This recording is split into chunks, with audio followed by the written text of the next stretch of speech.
concerning all this. Well, Mark, I'd like to respond to the point that you made. Which clerks in Michigan have been reporting these issues with the vote history records? And I'm going to talk about what is a vote history record here in a second. But the important thing is we've been sending FOIAs. FOIA stands for the Freedom of Information Act. We're requesting vote history information. There's some very shocking, to your point, very shocking information. We don't know if clerks realize that no clerk in Michigan can produce an accurate list of voter in any past elections.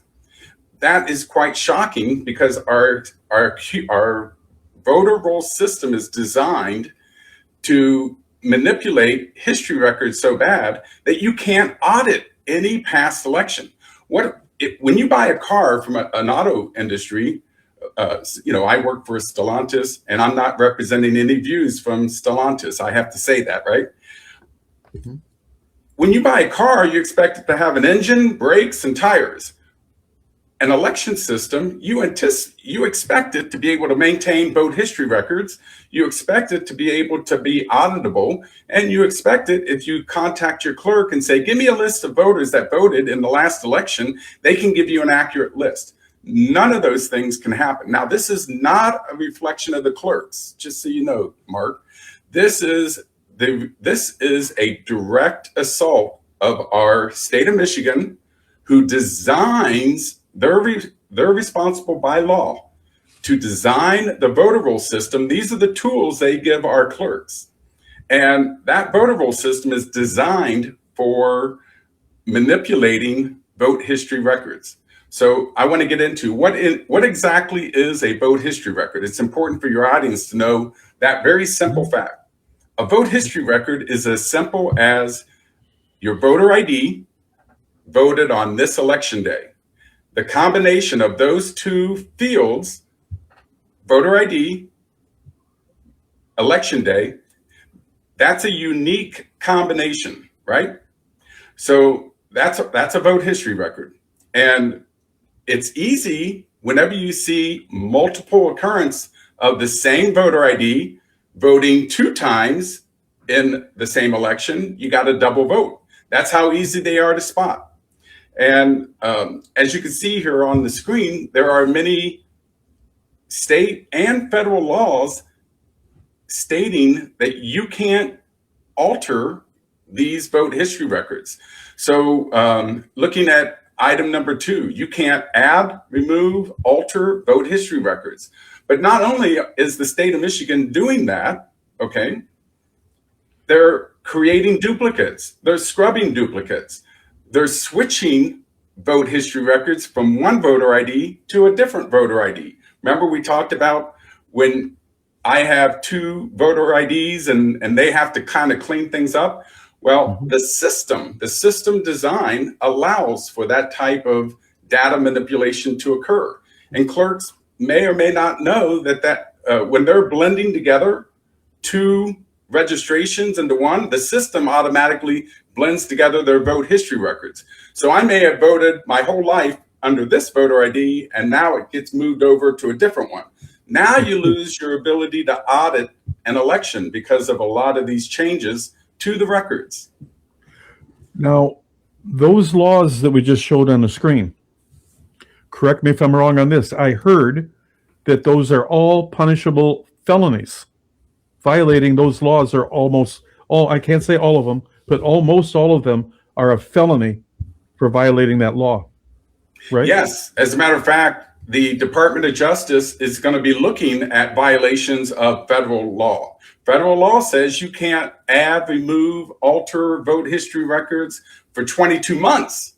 Well, what did we recently have? We recently had the August 2024 election where they purged many duplicates. They didn't investigate them, they just purged them. We have many examples within that 22-month window that I would imagine the Department of Justice has jurisdiction. If they're looking at vote history records, we certainly have been giving them that information as evidence. We have not seen any, well, what we have seen is we've seen that they've attempted to get the information, but they've got the information from other sources. Mm-hmm. I know that something that irritates me is the FOIA business. They created the FOIA so citizens can find out what's going on with their government. And yet it is violated left and right also, or they charge a ton of money for the to obtain a FOIA and that kind of thing. And I understand that you guys, when you were investigating in the 9th Congressional District, that you had difficulty with FOIAs. Absolutely. Can you explain that a little bit? Absolutely. Thank you. That's a great lead in into the second main topic that I wanted to cover with you. And that's called the absentee ballot tracking report. So the way, if cheating and ballot harvesting, everything happens with absentee ballots because there is no chain of custody with absentee ballots. That's why absentee ballots are abused to such a significant way for that reason. So what the state of Michigan has done, they have redesigned that whole reporting. The reporting, ever since I started looking into this back in 2019, they have always given the absentee ballot tracking report in one table. You had all that information. Well, what did the state of Michigan do right before the 2024 presidential election? They completely changed that, and they divided up the data into 3 separate tables, which added a whole lot of chaos. And they removed a lot of the information that was so important in tracking where these ballots are going. We don't know, we no longer know where these ballots are being mailed, for example. So they could have a whole bunch of absentee ballots going to a ballot harvesting location. That's now under the radar. We can't monitor that. We don't get the information on what absentee ballot was, the ballot number, and a lot of other criteria that we used to get in the past. So if we can't get it from the state, let's get it from the county and the local locations. But the state of Michigan, who programs what data can be displayed, they've covered their tracks there. We had significant issues trying to get a list of voters from Macomb County. And why do we focus on Macomb County is because Anthony Fellini is running for Secretary of State. We want him to be aware that this issue, this major issue is going on, and it's been there for over a year, but we haven't seen action on addressing these issues. That's a serious problem. And if Anthony Fellini is listening to me talk right now, he needs to be addressing this with everyone. What's your plan to solve that? It's been over a year. We've had many discussions with Anthony Fellini, Macomb County.